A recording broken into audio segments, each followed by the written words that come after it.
Today, I have the great pleasure of speaking with Kim Praitano. She is the CEO of the Gilda's Club here in South Florida, and they're helping 5,000 people per year that are affected by cancer. We're obviously going to speak about what they're doing, how she's using meetings to help with fundraising and awareness, and also about her skills in Krav Maga and the way that she's using Krav Maga to be an even better leader. Enjoy my conversation with Kim. Hello, and welcome to a new episode of the Business of Meeting podcast. And today, I'm extremely happy and honored to speak with Kim Praitano. Kim is a fascinating person. She has an amazing story, and she's the CEO of the Gilda's Club here in South Florida, where they're helping 5,000 people per year that are affecting with cancer. But she's also somebody who has a lot of experience, a lot of insights about health. So, Kim, thank you so much for taking the time to speak with me today. Thank you, Eric. It's an honor, and it's so good to see you again. Same here. We're going to speak about how we know each other, where basically, excuse my French, but you were kicking my ass at the Krav Maga session. But before we get there, what is your journey? What is your story? And how did you end up doing what you're doing today?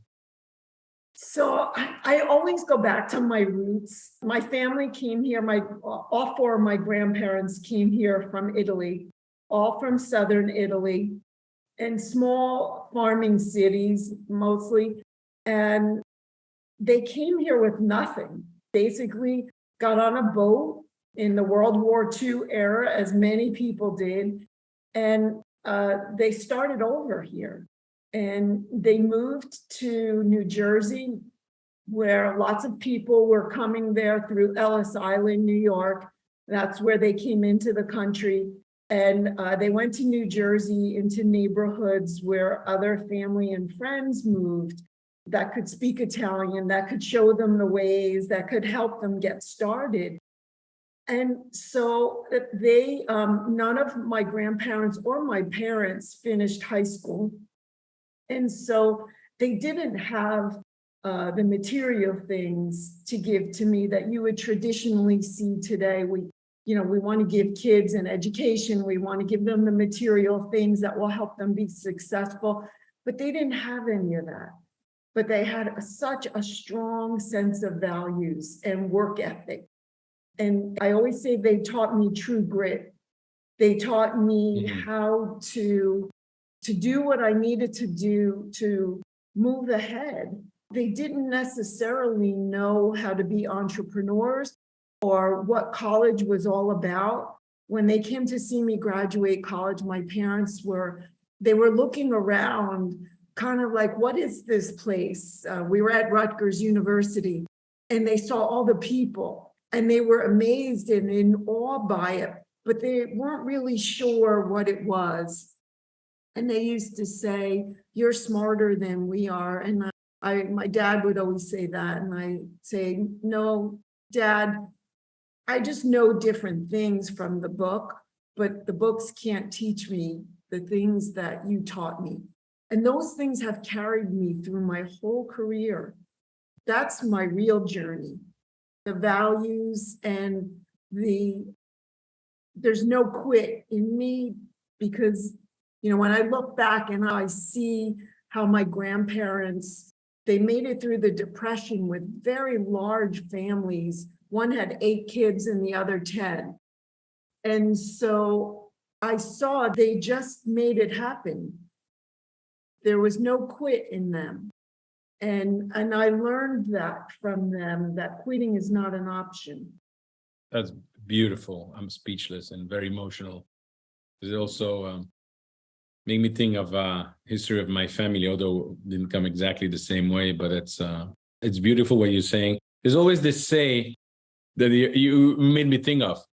What's the difference between a farmer from the south of Italy and a graduate from Rutgers and Harvard, one generation? Because afterwards, you also an executive program or an additional degree at Harvard, right? I did. One of the things, education was always my refuge. It was always important to me. Even as a kid, kids complain about school. school was a special place because my parents didn't necessarily have the book knowledge. So when I learned these things at school, I thought, it was the best thing since sliced bread. And so I soaked it all up. And even after I got out into the workplace, I constantly took leadership programs. And I would go to the American Express Academy. I would go to the Center for Creative Leadership. I went to Harvard twice. And that learning and that constant learning was important to me. I knew where I wanted to get to. I knew I wanted to be a nonprofit leader. I wanted to lead an organization, and it didn't necessarily matter what services we provided because they're all important. They're all interrelated. And but I knew that being a good leader was the key to the success of an organization. In providing that leadership and structure allows everyone to do their job and to help so many more people. Dysfunctional leadership, it doesn't allow for the organization to thrive as much as it could. I mean, people might be still successful under a dysfunctional leader, but not as successful as they could be. And so that was always important to me, always improving that leadership, always building my skills to run a nonprofit organization.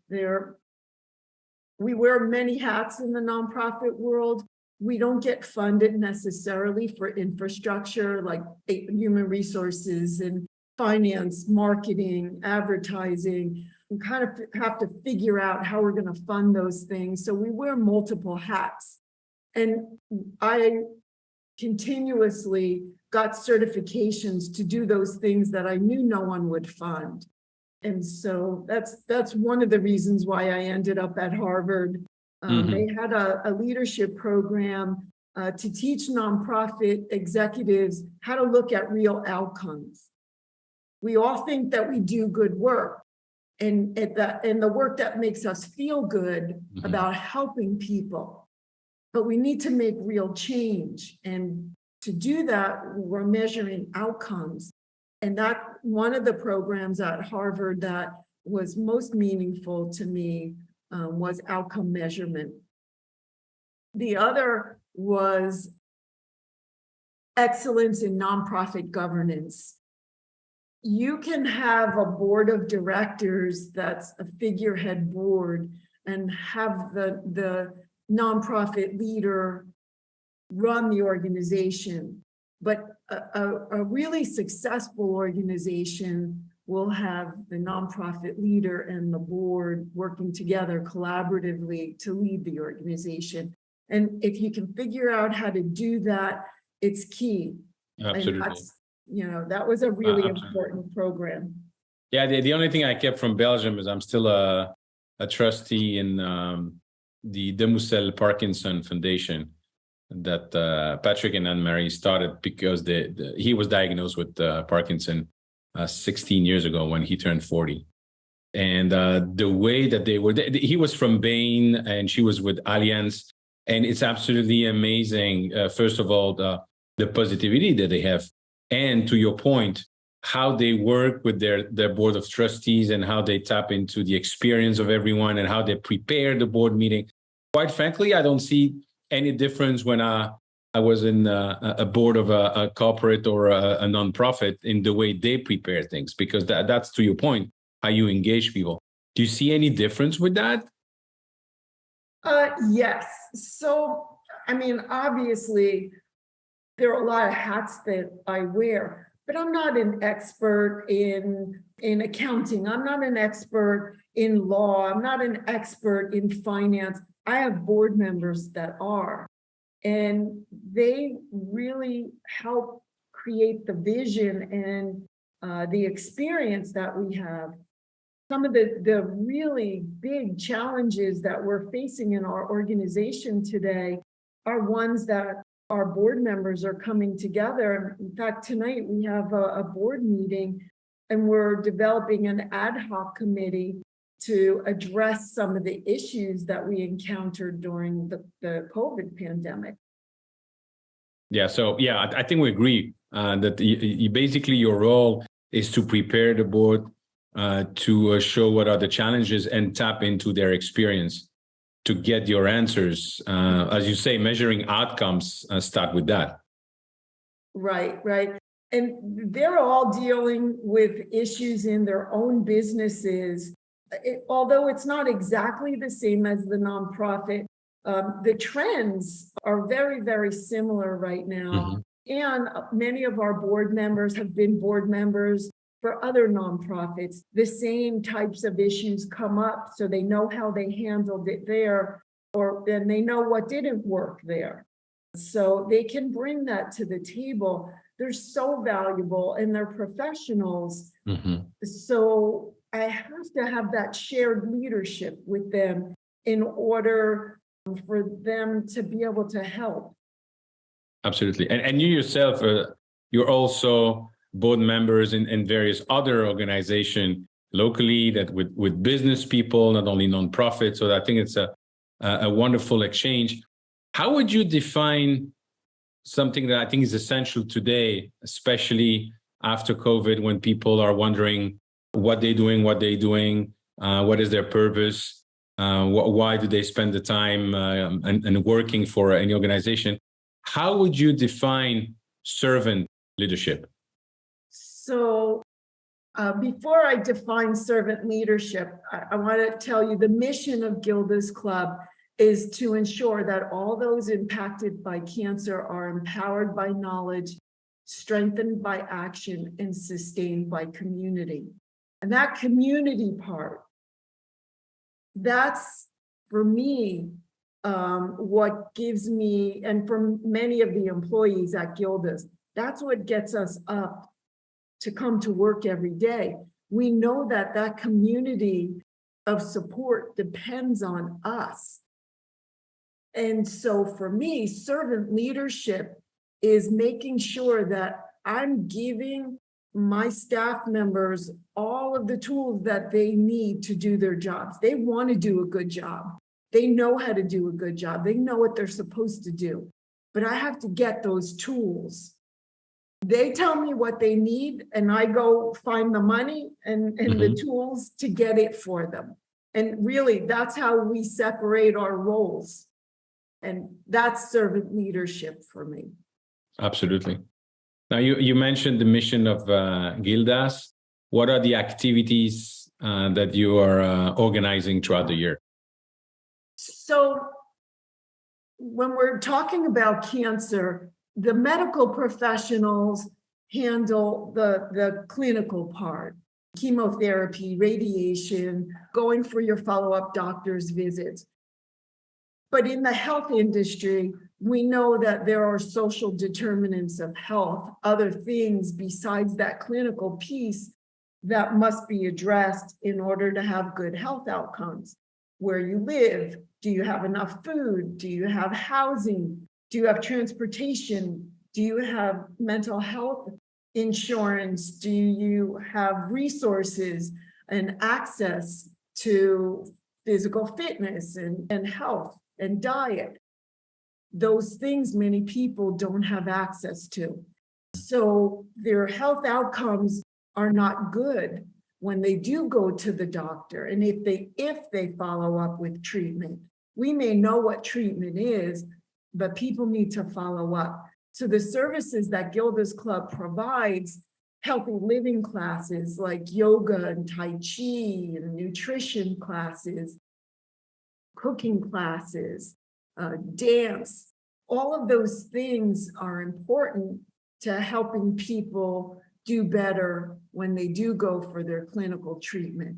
We also provide cancer education. So people come here to learn about what their cancer means, what their treatment options are, what research is out there for the future, what their hopes could be for the future. We also have mental health counseling. We have support groups where people can come and be in a support group with others that are going through similar situations, whether that's the cancer patient or a family member or a child. And bereavement for those who have lost loved ones to cancer. Yeah. That's amazing. All the things you're doing. I spoke with a friend, she's an oncologist, and told me dramatic information I was not aware of, that during COVID, actually, a lot of people didn't follow up on their appointment because they were afraid to go to the hospital. And in some cases, it was a disaster. Have you noticed that as well? Are you doing a lot of education of patients for that? Yeah, the hospitals knew, and the imaging centers, they knew they were not getting the appointments that they had gotten prior. And we also know that the cancer rates didn't drop that significantly, to know that people were not showing up for cancer screenings and they weren't showing up at oncology centers, but that didn't mean that the rate of cancer was lower. So they knew that one day there would be a reckoning at the end of this pandemic, and that they would see many more cancer patients, but at a higher stage of cancer, stage 3 and 4 instead of stage 1 or 2, where if we're going for our regular screenings, we're going to detect cancer early at stage 1 and 2, which gives us better treatment options. That's what we want. Early detection, early screening, early detection, early intervention. So COVID took that away. People were waiting and they got off their normal schedule. I did. I got off my normal screening schedule because of COVID, and getting back on that schedule is really hard. You know, we all know this, when we're on a regular schedule with the dentist, we show up. But if we cancel that appointment, we don't want to go. It's not a fun place to go to get your dental screening. It's the same with any other health screening. It's not like going to a party where you're excited about going. So procrastinating and getting off of that schedule is kind of easy to do. And so for 2 years with COVID, the pandemic allowed us to do that. So right now, getting people screened is significantly important, especially in communities of color. We have a Women of Color initiative at Gilda's Club, where we partner with mobile mammography. It's a big tractor trailer, and inside the trailer is a mammography screening. It's like a health clinic, and we can bring it to the people instead of people going for their screenings at the hospital or at an oncology center, or radiation center. And it's very important when we partner with civic organizations and religious organizations and community centers where people feel comfortable and safe going on a regular basis. When we partner with them and they're already there for an activity that they want to be at, we can include that screening and that cancer education to go along with it. And that's what has helped us to be successful. That's wonderful, everything you're doing. I guess that costs a lot of money. So you must have an interesting budget.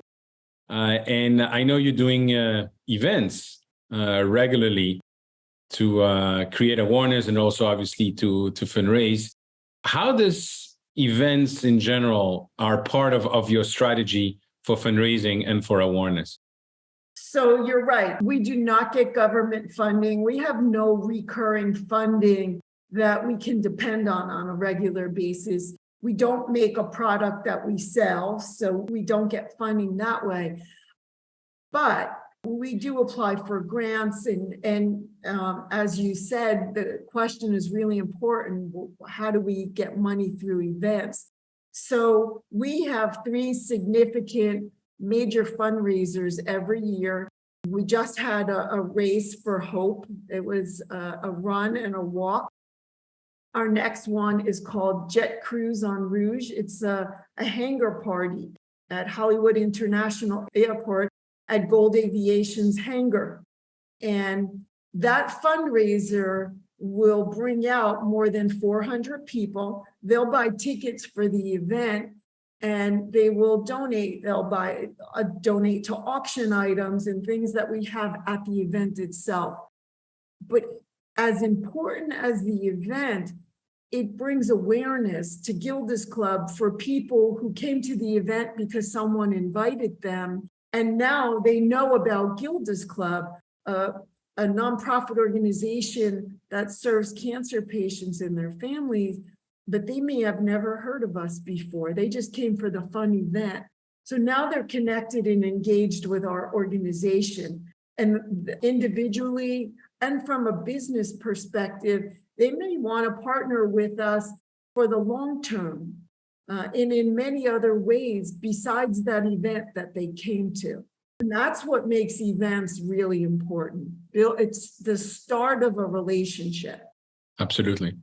I actually learned the first time, when we moved from Belgium about Gilda's Club through Leonard Goldberg, who's a true mensch and an amazing person. And then when we met, I had no idea that you were working there. So I think it's after a few months that I found out. And I want to talk about how we met, but more importantly, why you think it's important to practice sports. And in this particular case, Krav Maga at the center of Randall Carr, another amazing person. We met there.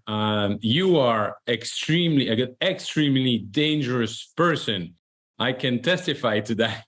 But more to the point, you believe it's important for your own balance. You believe it's important for your health. And you believe that the way you are operating as a CEO is also helped through your practice of Krav Maga. And now you are even an instructor in that. Is that correct?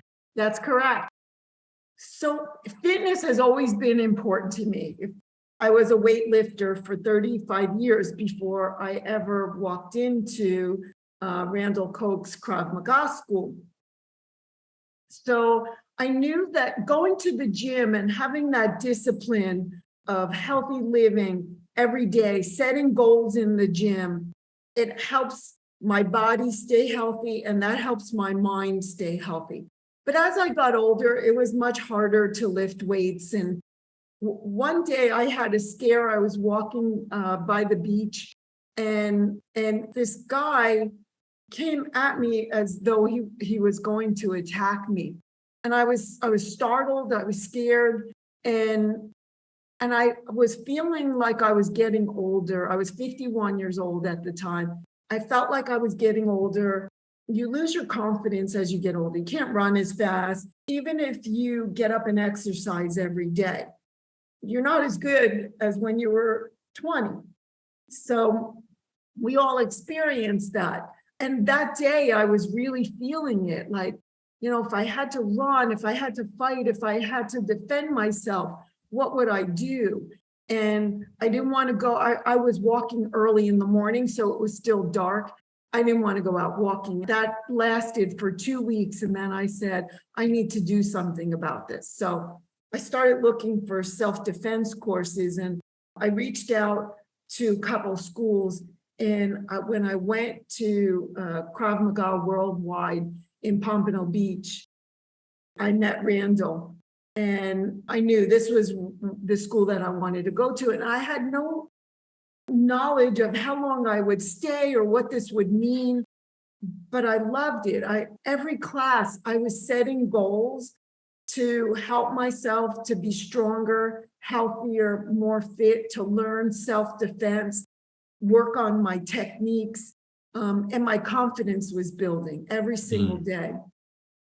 And as I progressed through Krav Maga, I faced more and more challenges as we move up to the different levels of self-defense. We're fighting with bigger and stronger opponents. We're using weapons against us. How would you defend against weapons? So all of these challenges that I was experiencing at Krav Maga, how do I deal with this? How do I get out of this? This is hard. Multiple attackers. Those things teach my mind how to not quit. It hones that skill that I already have of true grit and not quitting. And every time I hone those skills, it makes me a stronger leader. The pandemic was really hard for me.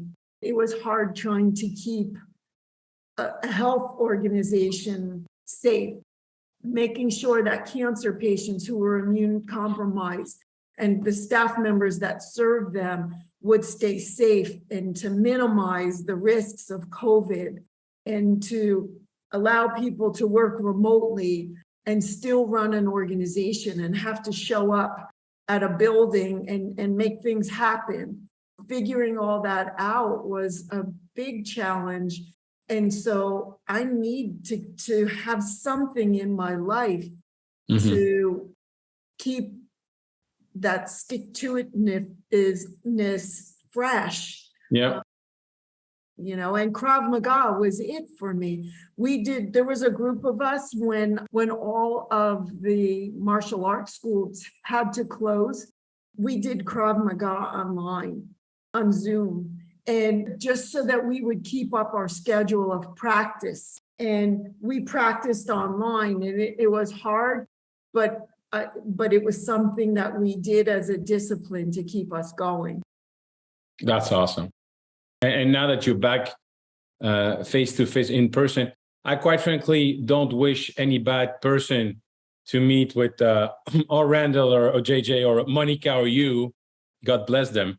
They will not do it twice. But to your point, I think it's wonderful in terms of confidence, of health, and also I'm glad to hear what you're saying about the confidence is building on you and that it's helping you as a leader.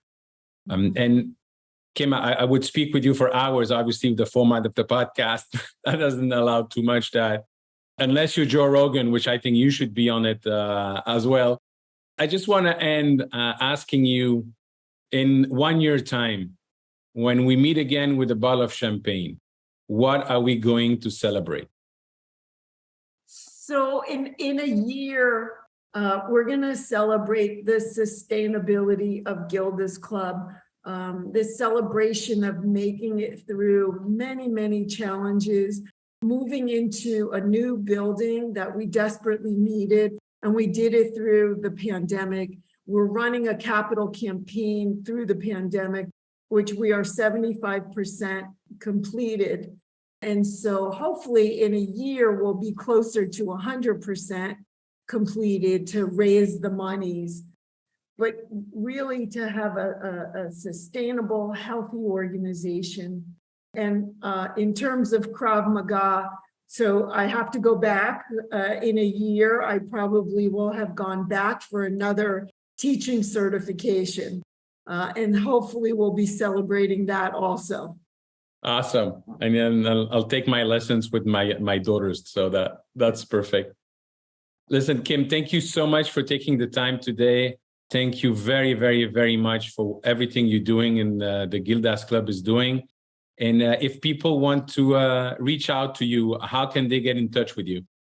Two easiest ways they can get in touch with us. Go to www.gildasclubsouthflorida.org. Each word is spelled out. Or they can call at 954-763-6776. All of our services are free. So if someone is in need of services or they know someone who's in need, please call us, contact us. And if you're a business that wants to partner with an organization, we love partnerships. So once again, can you repeat the phone number, please? Yes, it's 954-763-6776.